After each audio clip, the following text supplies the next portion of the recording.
She said, "My mother would have liked you." She felt his stillness from across the room.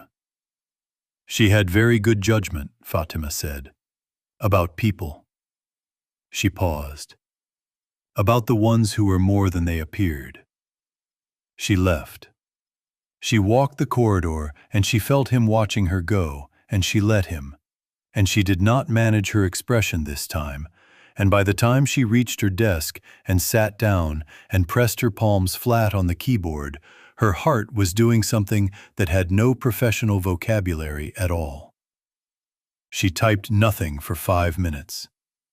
She thought about a man whose hand always pressed down, as if the surface was the thing keeping him honest, as if what lay underneath, all of it, the grief and the plan and the sister and the 3 lines on the notepad, needed something solid to press against in order to stay in place.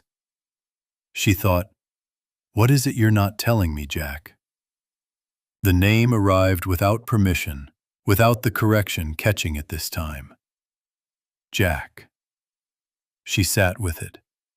She let it stay. That evening, going through her emails at the end of the day, she found one she'd missed. From Jackson Hale.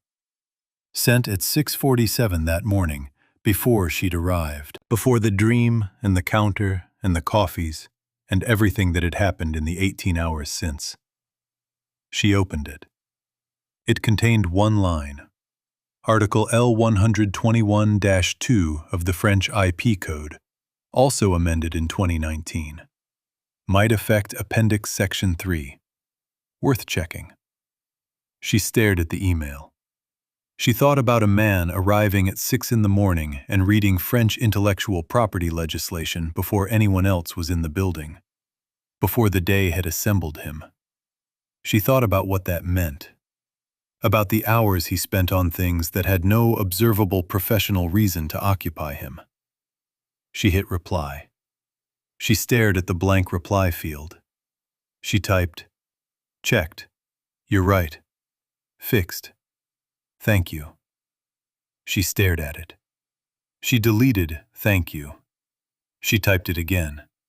She deleted it again. She typed, "Did you sleep at all, or did you spend the night reading French IP law?" She deleted this immediately, with the energy of someone who had nearly done something they couldn't take back. She sent, "Checked. You're right. Fixed. Thank you." She closed her laptop. She picked up the navy umbrella from beside her desk. She'd been carrying it every day. It had become a thing she carried. And her bag and her coat, and she walked to the lift. She pressed the button. She stood in the corridor, and she thought about Article L121-2 of the French IP Code, and a man reading it before dawn. And she thought about the file in the drawer, and the plan she could feel, and the name she kept arriving at without permission. She thought, whatever is on the other side of that door, whatever it is you came back to London to do, I need you to know that I am not who you think I am. She did not know, yet, that this thought contained a truth she couldn't fully see. She did not know that the file in his drawer was about her, and that the person he thought she was and the person she was were not the same, and that somewhere in the gap between those two things was the heartbreak that was coming, for both of them, before everything else. The lift arrived. She stepped in. She was still holding the navy umbrella. She was still holding it all the way home. The thing about almost is that it has weight. Not the weight of what happens, of the kiss, the confession, the moment when two people stop pretending they aren't standing at the edge of something. That weight is clean, directional, the weight of a thing in motion. The weight of almost is different. It accumulates. It adds up in the space between people who are moving toward each other and catching themselves, who have been catching themselves over and over, with increasing effort and decreasing success, until the almost itself becomes a presence in the room. something both of them are carrying. By the 5th week on the 7th floor, Fatima and Jackson Hale were carrying a great deal of almost between them. Neither of them mentioned it. Both of them felt it constantly.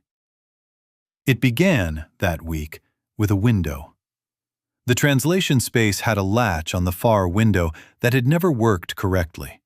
It closed but didn't seal, which in February had been an irrelevance, but the first warm front of the year had arrived on Monday morning with the surprise of a gift, and Fatima had gone to open it at 9 a.m.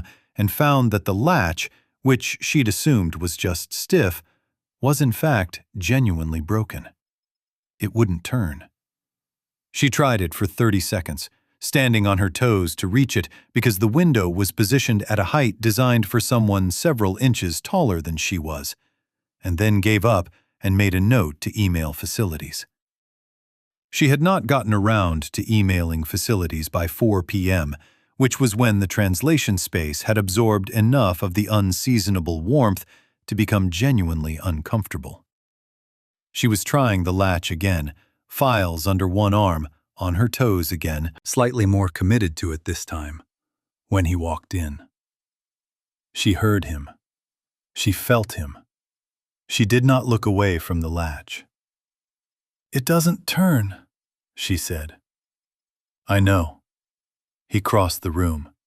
"There's a technique." He reached past her. Not around her, past her, his arm extended over her shoulder, close enough that she felt the warmth of him, the specific warmth of a person who is near rather than just present. She was still on her toes. He was tall enough to reach the latch without adjustment, which meant his hand was directly above her head, and his arm was along the line of her shoulder, and the lapel of his jacket was at approximately the level of her ear. She went very still. He turned the latch.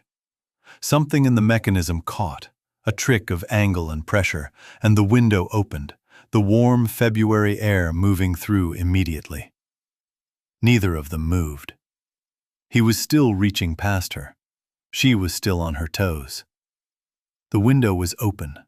The logical next step was for him to lower his arm and step back, and for her to step forward and return to her desk, and for both of them to continue the fiction that they were two professionals in an office managing a window. The logical next step took considerably longer than logic required. She turned her head, slightly, not toward him, not the full turn that would have put her face too close to his shoulder, and she said to the window, "Thank you." He lowered his arm. He stepped back. She stepped forward. She did not look at him. She went back to her desk and sat down and opened her laptop and typed a sentence that was entirely correct from a linguistic standpoint, and which she would later realize she had written in the wrong language. "Tomas," she said. 11, Tomas said, without looking up from his screen. "What?" 11 seconds. He typed serenely. "I counted." "Of what?" "Of the two of you standing at that window." He turned a page. "I wasn't going to say anything, but since you asked." "I didn't ask. You said my name. That wasn't an invitation to 11 seconds, Fatima." He looked at her over his reading glasses, with the expression of a man who had lived 47 years and raised 3 children, and had a very clear understanding of what 11 seconds at a window meant. "That's all I'm saying." She looked at her screen. "Get back to work," she said. "I'm working," he said, entirely unbothered. Grant asked her to the Meridian Spring dinner on Wednesday. Not formally, not the way someone asks when they mean something definitive by it. Over coffee, easily, in the way he did everything, mentioning that the dinner was the following Friday and that he'd been to the previous one alone and found it considerably less interesting than it might otherwise have been, and that if she didn't already have someone she was going with, he would very much like to go with her. She looked at him over her coffee. She thought about it honestly. She thought about easy warmth versus the specific, costly weight of almost. She thought about a man who sat in a spare chair and gave her the truest thing anyone had said to her in 14 months. She thought about how unfair it was to compare the two things, because they weren't the same kind of thing. They weren't competing for the same space, and her heart had apparently decided to make every comparison anyway without consulting her. "Yes," she said. He smiled. "Good." She smiled back. She meant it. She genuinely meant it, which was its own complicated thing. She was not performing warmth toward Grant Ellis. He was real and good, and she enjoyed him.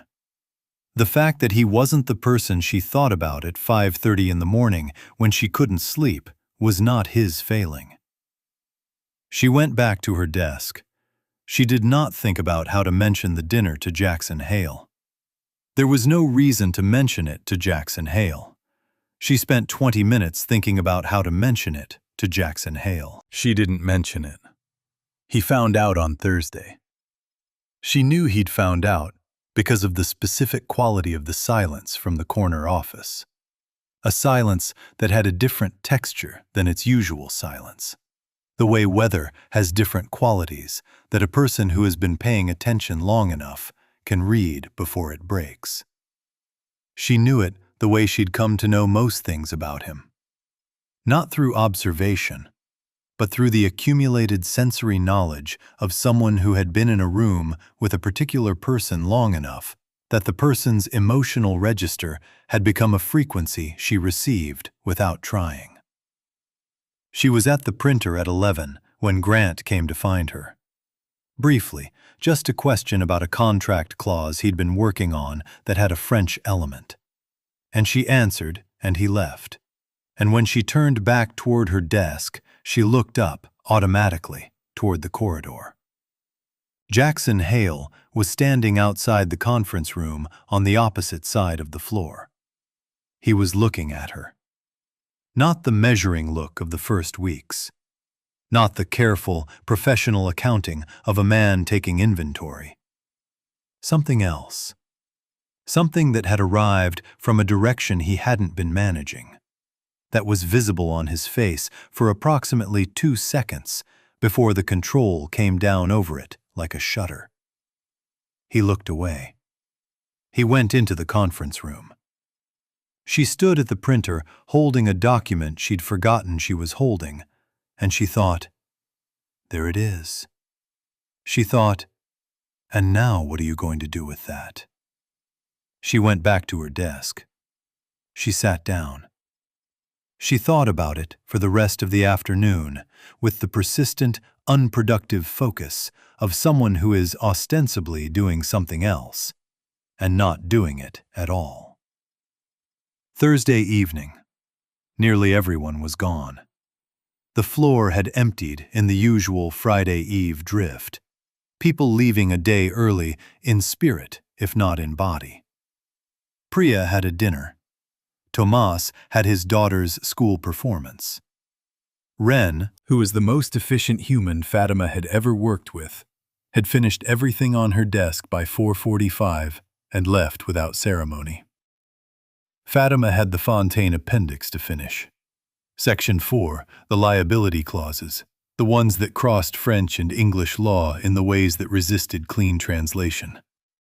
She had her headphones in. She had tea. She was settled. The floor was quiet. The corner office light was on.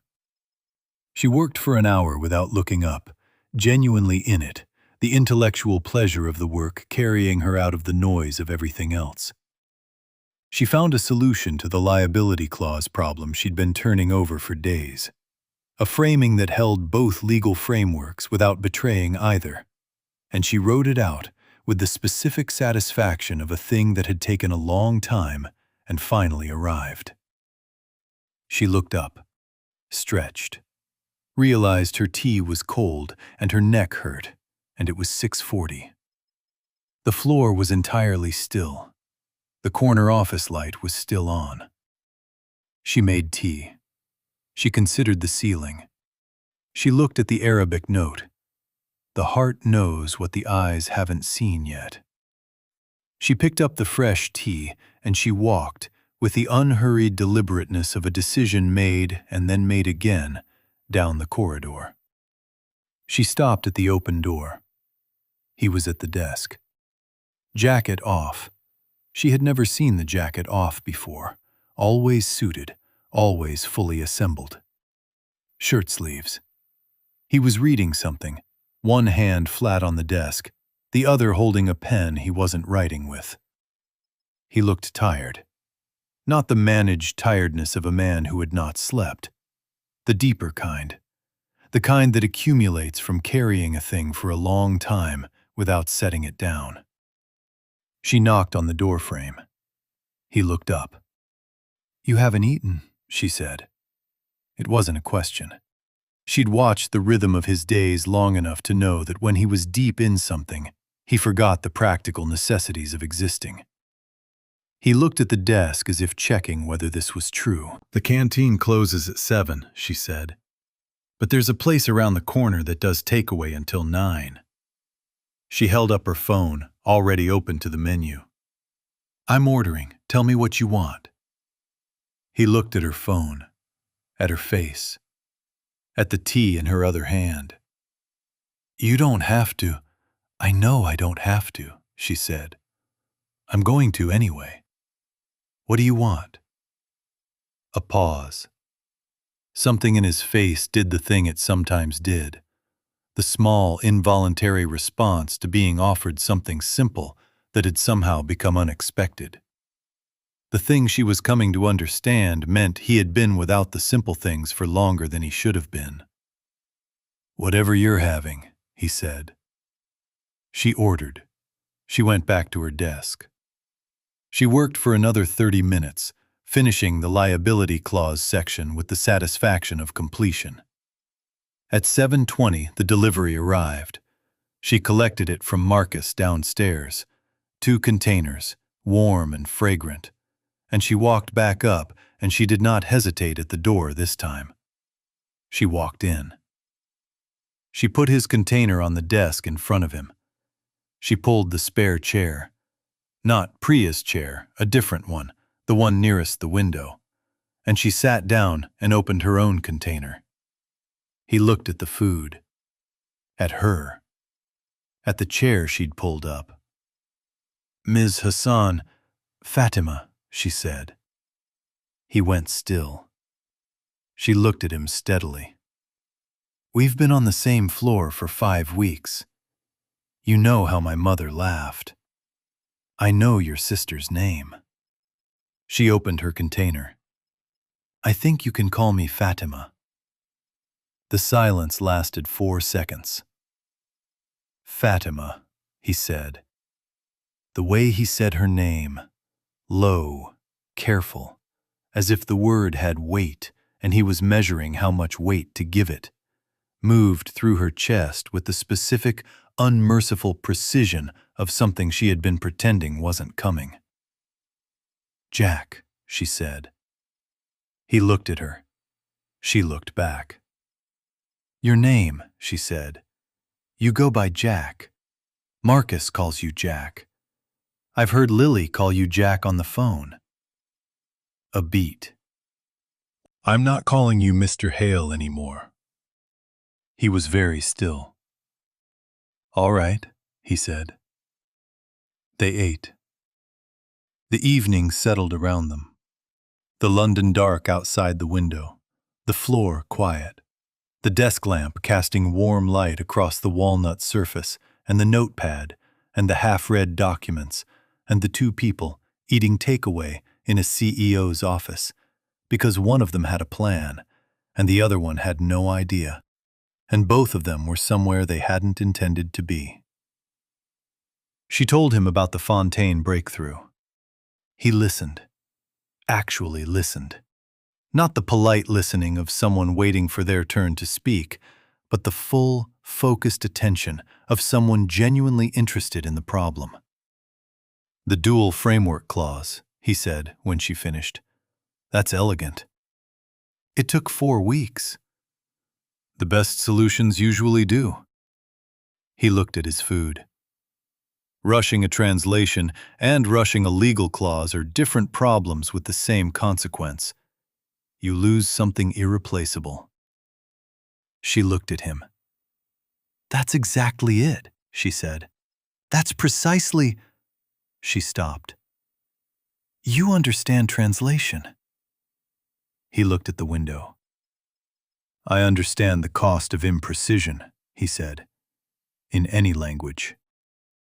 She watched him say this, watched the weight behind it, the specific gravity of a man who had learned this at a cost he was still paying. She said, quietly, What happened in Geneva? He looked at her. 3 years, she said. You were there 3 years. You came back for Lily. But 3 years is a long time to be somewhere that isn't home. He held her gaze. She held his. I needed to be somewhere I hadn't failed anyone yet, he said. The words arrived with the precision of something that had been true for a long time and had never been said aloud. She could hear it in the quality of them, the specific release of a thing finally outside the body that had been carrying it. She said, You didn't fail her. I wasn't here. You couldn't have known. I should have. He stopped, his hand on the desk, pressing down. She called me, twice, before it got... She called me and I was in a meeting and I called her back and she said it was fine. She said it was fine. The words clipped, controlled, but she could hear beneath the control the specific timbre of a guilt that had been running for 3 years. It wasn't fine. Jack, she said. He looked at her, the dark eyes, the open, unmanaged, unshuttered expression. She didn't tell you, Fatima said. She protected you from it. Because that's what we do with the people we love. We tell them it's fine because we can't bear to be the reason for their pain. She paused. I did it with my mother. Every difficult thing I had in those last 2 years I handled alone because I couldn't stand the thought of adding to her weight. She looked at her hands. That wasn't her failing. It wasn't mine. It was love doing what love does when it doesn't know what else to do. He was very still. She looked up. He was looking at her with an expression she had not seen before and could not fully classify and did not try to. It was too specific, too interior, too much the expression of a person standing at the precise moment when something they have believed for a long time, with great effort and at great cost, is gently and irrevocably dismantled. He looked at her for a long time. She let him. The city moved outside the window. The lamp held its warm circle. The 2 empty containers sat on the desk between them like evidence of something ordinary that had become, in the slow accumulation of one evening, something else entirely. He said, You're... He stopped. She waited. You're not what I... He stopped again, looked at the desk. Something moving through his face, complicated, private, colliding with something she couldn't see. Not what you... what? She said softly. He looked up. His eyes moved over her face with the quality of someone reading something they need to read twice. She felt it. The specific sensation of being seen, not managed or assessed or calculated, but actually seen. The way her mother had seen her. The way she had stopped believing anyone would see her since David's 6 words and the 11 months that followed. Not what I expected, he said. The words landed between them. She felt them land. She said, What did you expect? He opened his mouth. And then his phone rang. It rang with the specific violence of something that had been waiting for exactly the wrong moment. Loud, immediate, shattering the particular quality of the air between them with the blunt efficiency of the world reasserting itself. He looked at the screen. His jaw tightened. "I have to take this," he said. "Of course," she said. She stood. She gathered the empty containers. She picked up her tea. She walked to the door with the specific measured pace of a person navigating the distance between almost and the place you have to go back to. She stopped at the door frame. He was already on the call. Voice professional, reassembled, the full architecture of him back in place. But he was watching her. Over the phone, across the office, with the dark eyes and the expression that hadn't fully closed yet. She held up a hand. Small. Just a hand, raised slightly, in the doorway. He held her gaze. She left. She walked the corridor, and she pressed the emergency exit door at the end of the floor just to feel the cold of the stairwell on her face.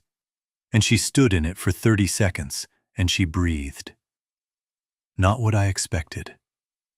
She thought, "What did you expect, Jack?" She thought, "What did you come back here for?" She thought, "Why does it feel like I'm standing on a floor that has something under it that I can't see yet?" She went back to her desk. She finished the appendix. She sent it to his email at 8:43 with no message, just the document. His reply arrived at 8:46. Perfect. One word. She sat with it for a long time. Then she put on her coat, picked up the navy umbrella, and went home. It was Lily who told her. Not intentionally. Not as an act of revelation or confrontation. It was an accident. The specific, devastating kind that happen when the world is tired of two people carrying separate pieces of the same truth. It was a Friday. 11 days after the takeaway dinner. 11 days of escalating almost and stolen moments, and a floor that had become so charged with the specific electricity of two people refusing to close the remaining distance that Tomas had started keeping a second tally he called the reckoning. And Priya had stopped saying anything about it at all, which was more alarming. Fatima was in the break room at 12:30, alone. Priya was out, the others at lunch, making tea and eating the leftover mujadara her aunt had sent, which was possibly the best thing she ate in any given week, when the lift opened and a woman walked out into the 7th floor corridor. She was perhaps 27. Dark hair, cut short. The kind of face that shared geography with someone Fatima recognized from a distance she couldn't immediately name. She was dressed carefully, not formally, but with the deliberateness of someone who has put effort into looking like the effort was incidental. She was holding a paper bag from the bakery 3 streets over. She looked around the floor. She looked at the break room through the glass. She pushed open the door. "Sorry, is this the 7th?" she said. "I'm looking for—" "Jackson Hale?" Fatima said. The woman looked at her. "Yes, how did you—" "Corner office," Fatima said. "End of the corridor. Doors always open." The woman smiled. And there it was, in the smile, the thing Fatima had been trying to place. The similarity. The family geography of it. "You must be Lily," Fatima said. The woman's smile changed, warmed, shifted into something less guarded. "He mentioned me?" "A little," Fatima said. And then, because she was Fatima, and she had never been able to stop herself from being fully present with people. "He talks about you the way people talk about the things they'd protect before anything else." Lily looked at her. Her expression did something complicated. She said, "You're Fatima Hassan." It wasn't a question. Fatima went still. "He's mentioned you," Lily said. "More than a little, actually." She set the paper bag on the counter. She looked at it. Something moved through her expression, the specific conflict of a person arriving at a decision while you're watching them. "Can I ask you something?" "Of course," Fatima said. Lily looked at her directly. Steady, in the way her brother was steady. The family resemblance ran deeper than the face. "What do you know about why he came back?" The air in the break room shifted. "He came back for you," Fatima said carefully. "Something that happened here. Something that happened to me," Lily said. "Yes." She was quiet for a moment. "I worked here 3 years ago. There was a man in corporate finance. He made my time here." She paused. "He made it very clear that my presence was conditional on his comfort. And when I made clear it wasn't, things became—" She stopped.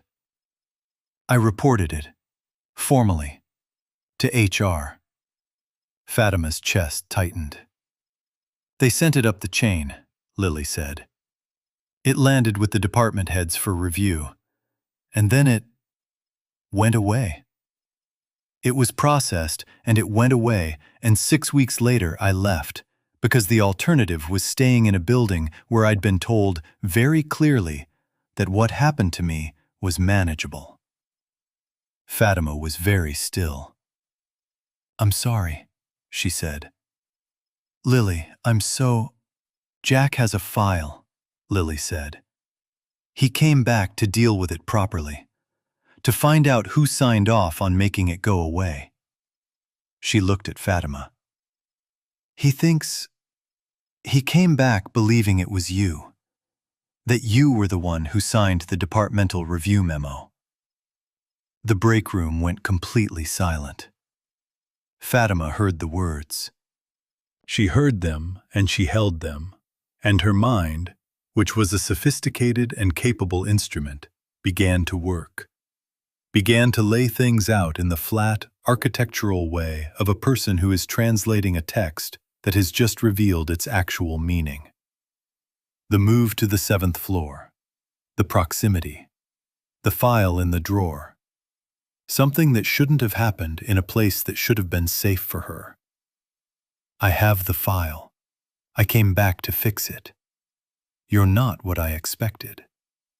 The coffee cups, the umbrella, the French law, the takeaway dinner, the 11 seconds at the window. All of it, alongside a plan she had felt for 5 weeks and never been able to name. He had moved her department to his floor to destroy her. She pressed both palms flat on the counter. "I signed no such memo," she said. Her voice was level. Translated, the way you translate yourself in a moment of shock, finding the words in the language of function because the language of feeling hasn't arrived yet. "I was not department head 3 years ago. I was appointed 18 months ago. I was a senior translator when—" She stopped. "Who signed the memo, Lily?" Lily looked at her. "It says F. Hassan," she said. Fatima closed her eyes. 1 second. 2. She opened them. "My predecessor," she said quietly. "Farouk Hassan. We share a surname. No relation." She pressed harder on the counter. "He left the company 20 months ago, when I was appointed to the role." The silence between them had the specific quality of something enormous landing. Lily's face had gone through several things she couldn't fully manage. "He doesn't know," she said. It wasn't a question. "No," Fatima said. "He doesn't know." Lily looked at the paper bag, at the door, at the corridor. "I came to tell him I was dropping it," she said, barely audible. "I came to tell him I didn't want him to keep carrying it, that I was doing well and I needed him to let it go." She looked at Fatima. "I didn't know. I didn't realize he thought you were—" "I know," Fatima said. She looked at the Arabic note in her mind. "The heart knows what the eyes haven't seen yet." She thought, "And now my eyes have seen it." She thought, 5 weeks. 5 weeks of him watching me, moving me to his floor, learning how I take my coffee. And the whole time, her chest was doing something she didn't have a word for. Not anger. She could feel the shape of anger from the outside, and this wasn't it, or not only it.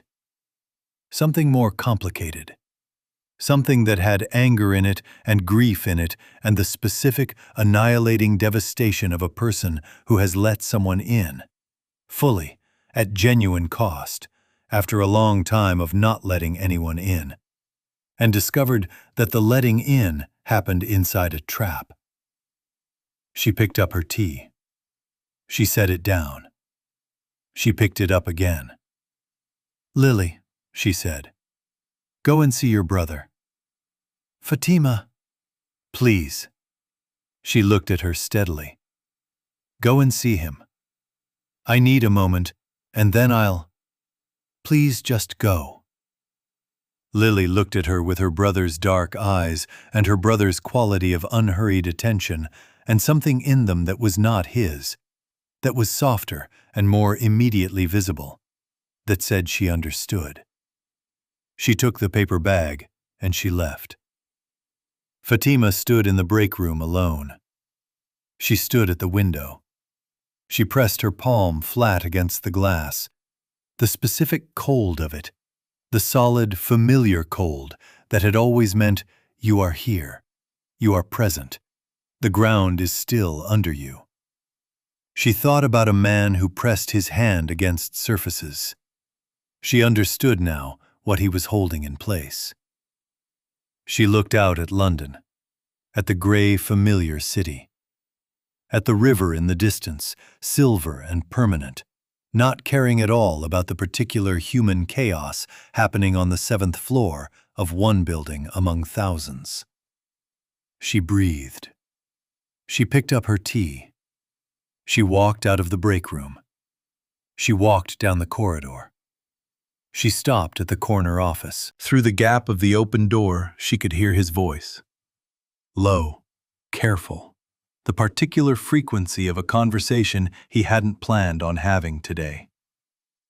Lily's voice, quieter. Then silence. Then his voice again, different. Lower, stripped. The spare chair version. The real version. She waited. She stood in the corridor and she waited. And she held the cold tea in both hands and she let herself feel what was moving through her, the way her mother had always told her to. Don't hold it outside yourself, Habibi. Let it move through you. What passes through leaves. What you hold against yourself stays.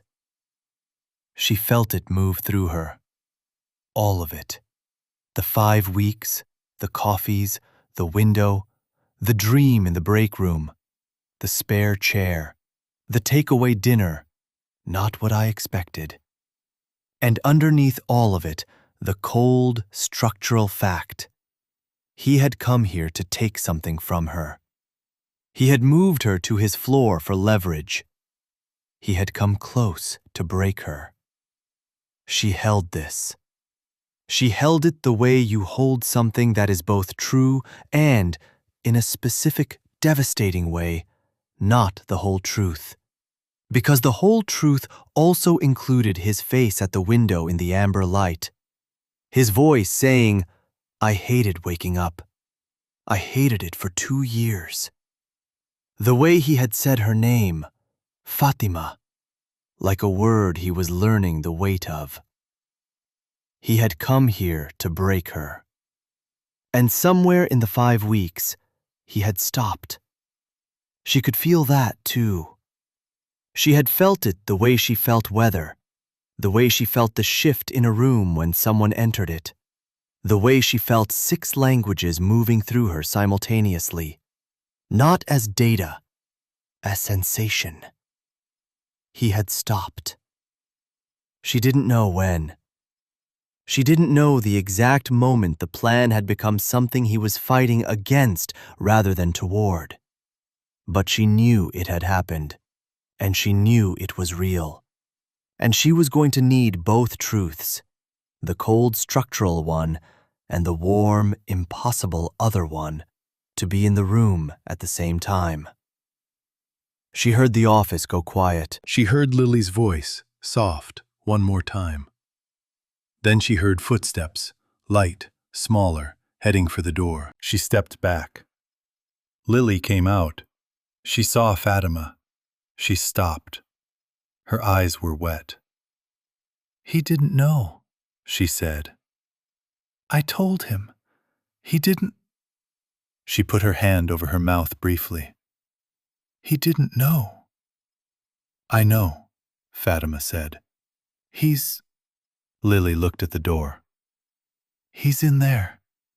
He's—" "Go ahead," Fatima said gently. "I'll handle it." Lily looked at her for a moment, with the specific expression of someone who has just watched 2 people's lives reorganize around a piece of information and doesn't yet know what shape they'll settle into. "He's not what he—" she started. "I know," Fatima said. Lily left. Fatima looked at the open door, the rectangle of light on the floor. She walked in. He was standing at the window, not at the desk, at the window, both hands pressed flat against the glass, his back to the room. Jacket on, fully assembled from the back. But the shoulders, the specific, contained architecture of them, were carrying something visible. She closed the door behind her. Not all the way. Halfway. He heard it. He didn't turn around. "Fatima," he said. Her name in the lowest register she had heard it, stripped of everything except the specific weight of a person who has just understood the magnitude of what they have done. "Jack," she said. He pressed harder against the glass. "I owe you," he started. "Don't." She crossed the room. Not to him, to the side of the window, the edge of it, where she could see the half of his face that was visible in profile. "Don't start with what you owe me." He turned. His face, unmanaged, fully open, the architectural control entirely absent in a way she had never seen and suspected almost no one ever saw, was something she was not prepared for. Not tears. He was not a man who cried visibly.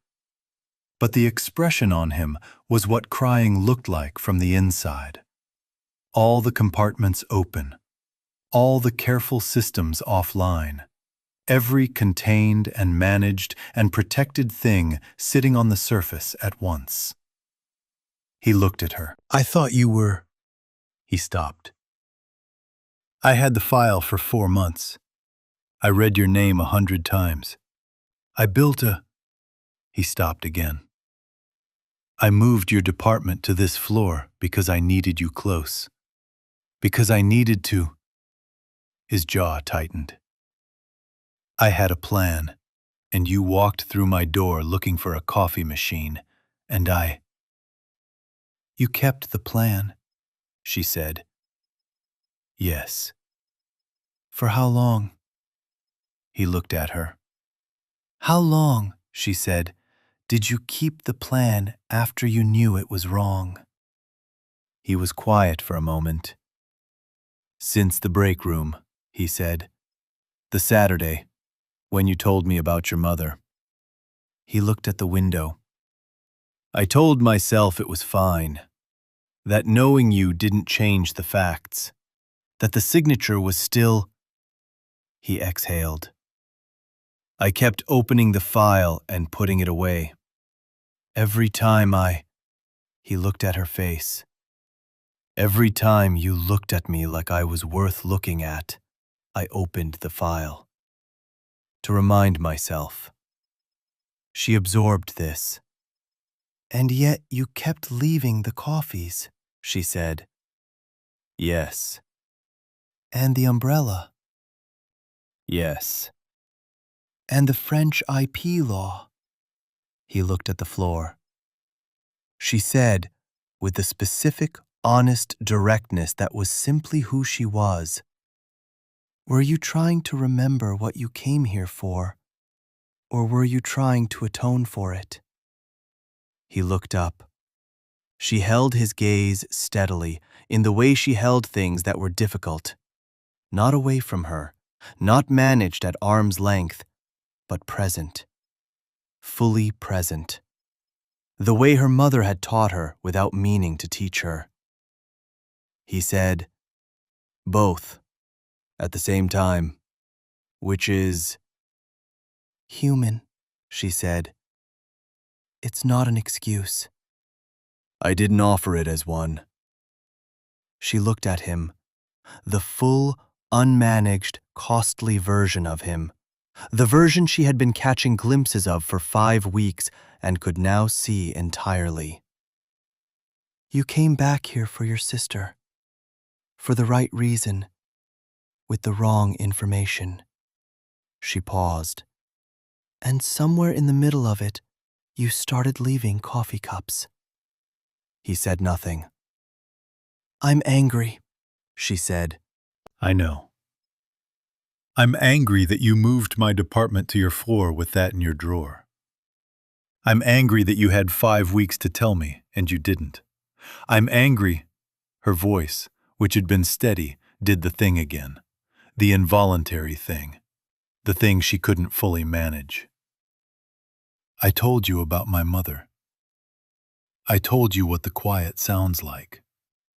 I let you. She stopped. He was watching her with the full weight of someone who was not going to look away from what they'd caused. Who was not going to offer her the mercy of his own discomfort as a reason to stop. She respected him for it. She hated that she respected him for it. I let you in, she said. After a very long time of not letting anyone in. And the whole time you were, I know, he said. Low. Flat.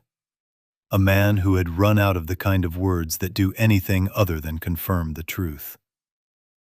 She pressed her palms against each other. The gesture she made when she needed her hands to do something that wasn't touching a wall or a desk or a piece of glass. Something internal, self-contained. She looked at him. What was in the file? She said. What exactly was in it? He crossed to the desk. He opened the drawer. He placed the file on the surface between them, and he stepped back. Away from it, as if to say, it belongs to this conversation now, not to me. She picked it up.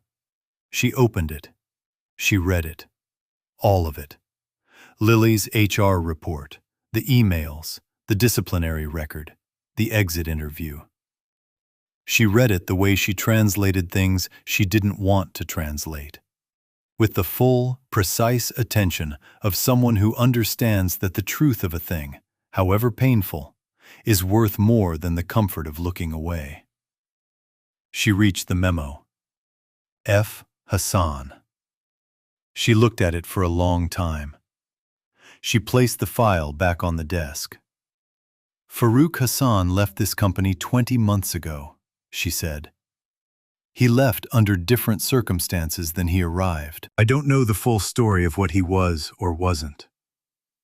I know that now. Your sister, she stopped. What happened to Lily was real and serious, and it should never have been handled the way it was. She deserved better. She deserved someone to pick up that report and refuse to put it down. She looked at him. That person should have been me. Not because I signed the memo, I didn't. But because I'm here now, and she wasn't protected then, and that sits in me. He looked at her. Fatima, I'm going to find out exactly what Farouk Hassan did and didn't do with that report, she said. And I'm going to make sure it goes to the right people. Not for you, for her. She looked at the file. Because that's what should have happened 3 years ago and didn't. He was very still. She picked up her tea, cold now, had been cold for a long time, and she looked at him one more time. His face, open, costly, everything on the surface at once. She said, I need some time, Jack. He nodded, once. Okay, he said. She walked to the door. Fatima. His voice, low, stripped, the realist version of it. She stopped, didn't turn around. I stopped the plan, he said. Not when I found out. Before. I stopped it before Lily. A pause. I want you to know that. I don't know if it matters, but I want you to know it. She stood at the door. She thought about the email at 6:47 in the morning. Article L121-2. The window latch.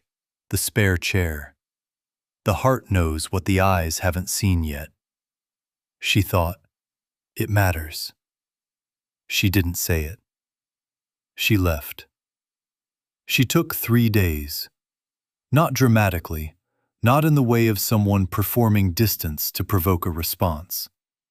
3 real days in which she went to work and did her job and translated 6 languages and managed her team and dealt with the Fontaine appendix and the Paris client and an emergency request from a new account that needed 300 pages of technical documentation rendered from German to English by the following Thursday, which was a genuinely unreasonable deadline that she negotiated to the following Monday, and still spent 2 days quietly panicking about. She took 3 days in which she was entirely herself, entirely functional, entirely present for every practical demand of her life. And in the spaces between, in the commute, in the early mornings before the floor filled, in the specific quiet of the break room when she made tea and stood at the window, she let herself think about it. Not manage it from a distance, not translate it into professional language or clinical detachment. Think about it, the way her mother had always said to. Let it move through you. She thought about what he'd done. She thought about why he'd done it. She thought about the specific, unarguable fact that the man who had done it and the man she had spent 5 weeks learning were not entirely the same man. That the plan had been made by one and then carried, increasingly reluctantly, by someone who was becoming something else in the space between arrival and now. She thought about the coffees and the umbrella and the French law. She thought about, I stopped the plan. Before. I stopped it before Lily. She thought about the difference between the person who made a plan and the person who stopped it. She thought about her mother, who had believed, always, in the specific warm bedrock way that faith lives in people who have truly earned it. That a person's capacity to change was the most important fact about them. Not what they had done, what they were capable of becoming. She thought about 6 words. You're just too much, Fati. And the 14 months of careful, managed distance she'd built after them. The way she'd kept herself just slightly unavailable, just slightly translated into a professional, contained version that didn't give anyone enough of the real thing to do damage with. She thought about how, on the 7th floor, despite her best intentions, despite every safeguard she'd quietly constructed, she had become entirely herself. The sticky notes, and the Arabic line, and the novel on the desk, and the dreams about her mother, and the mujadara her aunt sent. She had been entirely herself, and she had not, this time, been too much. She had been exactly right. She had been exactly right for a man who had forgotten, somewhere in 3 years of Geneva and guilt and the 3 lines on a notepad, that he was allowed to be seen. She took 3 days. On the first day he sent no emails. On the second day he sent one, at 7 a.m., brief and entirely professional. A question about the German documentation timeline, copied to the full translation team. She answered it as part of the team thread. Professional. Clean. On the third day there was nothing from him. At 11 a.m. on the third day, passing his office on the way to the conference room, she glanced through the gap of the open door.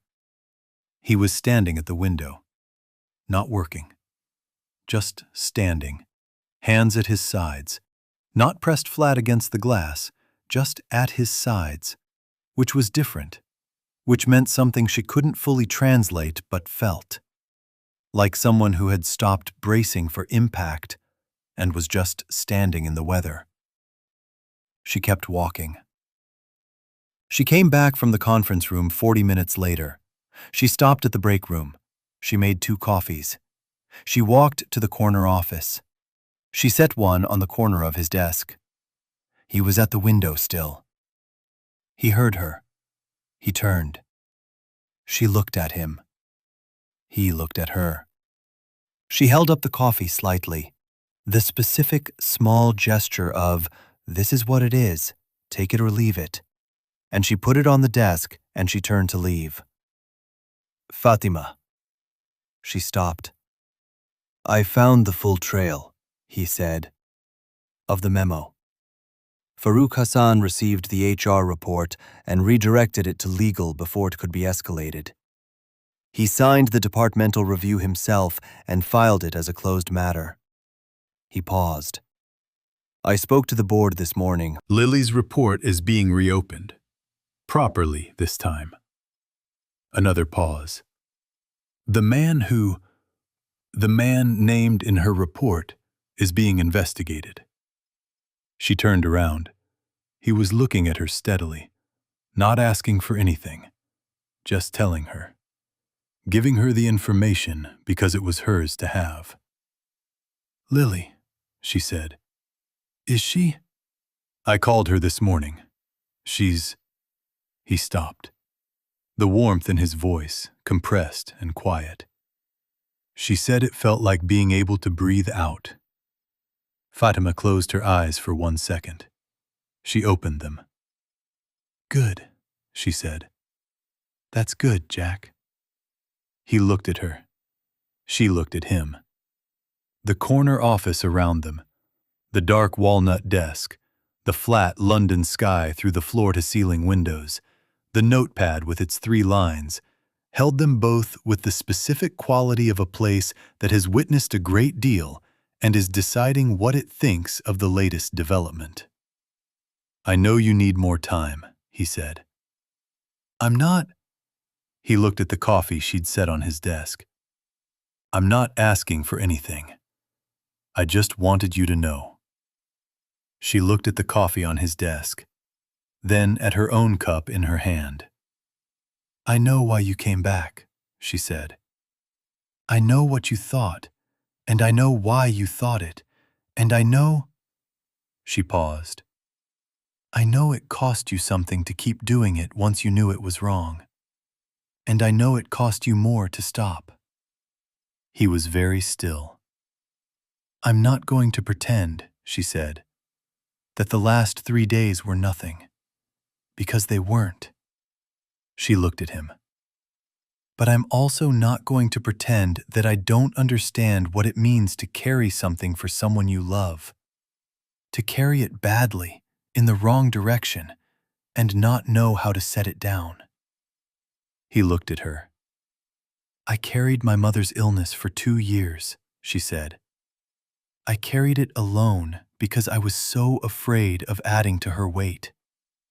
And when she died, I had to learn how to put down a weight I'd been carrying so long I'd forgotten I was holding it."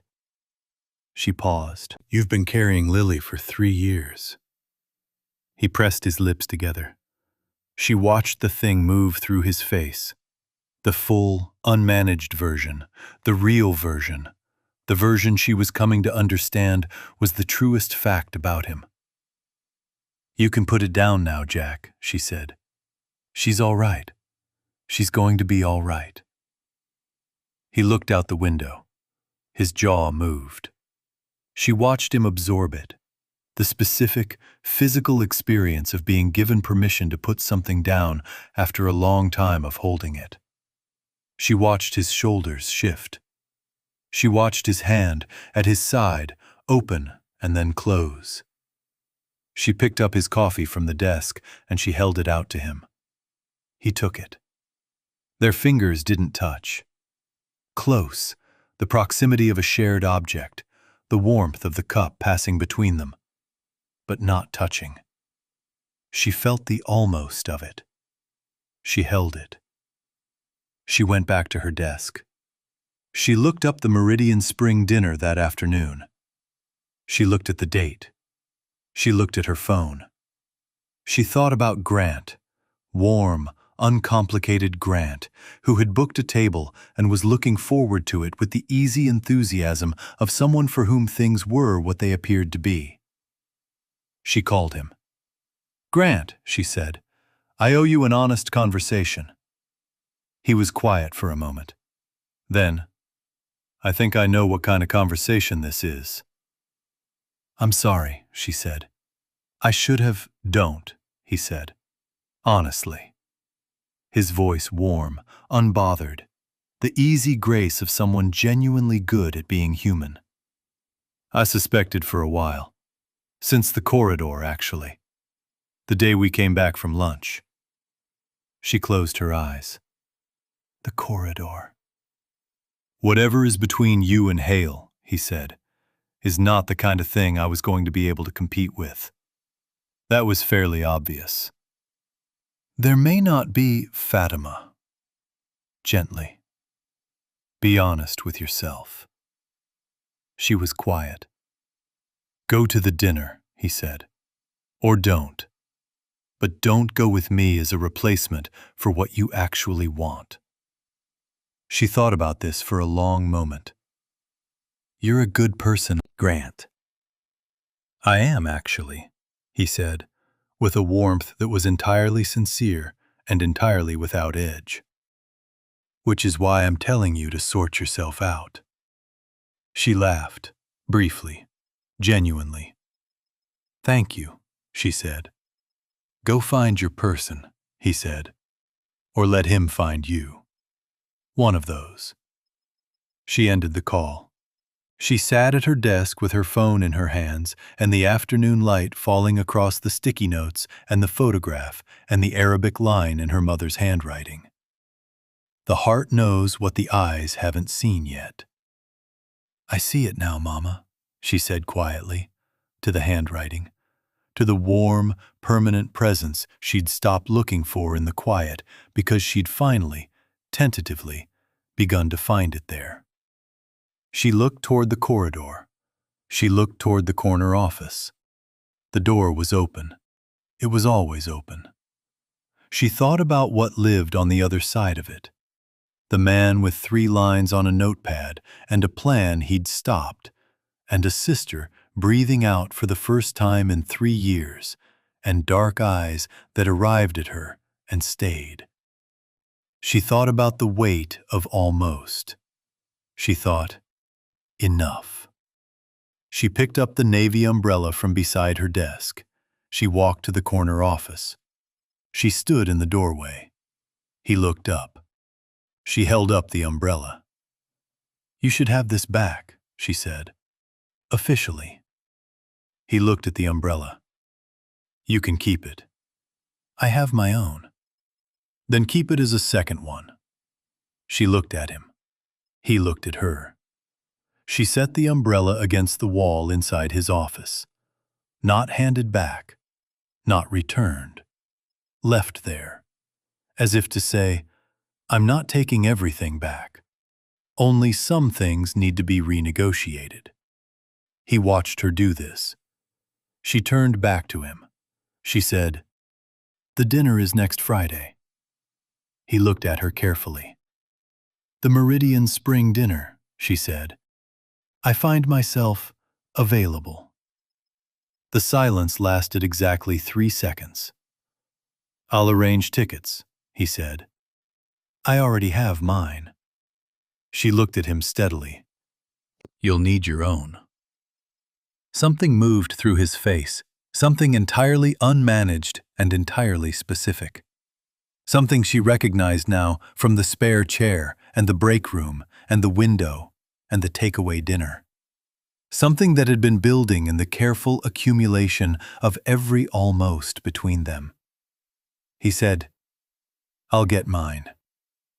She said, "Good." She went back to her desk. Priya looked at her, said nothing for approximately 4 seconds, which was a personal record. Then, "What just happened?" "Nothing," Fatima said. "Fatima, I returned an umbrella." Priya looked at the corner office, at Fatima, at the corner office again. "Tomas," she said. Tomas looked up from his screen. "The reckoning," he said solemnly, "is nearly over." "Get back to work," Fatima said. But she was smiling. She was smiling at her screen, and she let it stay this time. And she did not go to the corridor to hide it, and she did not manage it or translate it into something smaller. She let it stay. That evening, last to leave as always, she was shutting down her laptop when she saw the light under his door. She picked up her bag, her coat. She walked toward the lift. She stopped outside his door. "Jack," she said, to the gap. A pause. "Fatima." "Go home," she said. "It's Friday." A longer pause.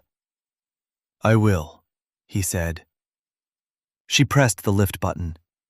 She thought about next Friday, about a dinner and a man who would need to get his own ticket, which was its own kind of statement from a person who had been handling everything himself for a very long time. She thought, it's going to cost us both something. She thought, yes, that's how you know it's real. The lift arrived. She stepped in. She pressed the button for the ground floor and stood in the rising warmth of it, and she thought about her mother saying, "The heart knows." And she thought, "I know, Mama. I know." The lift descended. On the 7th floor, in the corner office, the light stayed on for another hour. And then it went out. And somewhere in the Friday dark of an emptying building, a man picked up a notepad and read 3 lines. And then, slowly, deliberately, drew a single line through the last one. "Don't let it in." He looked at the line through the words. He put the pen down. He went home.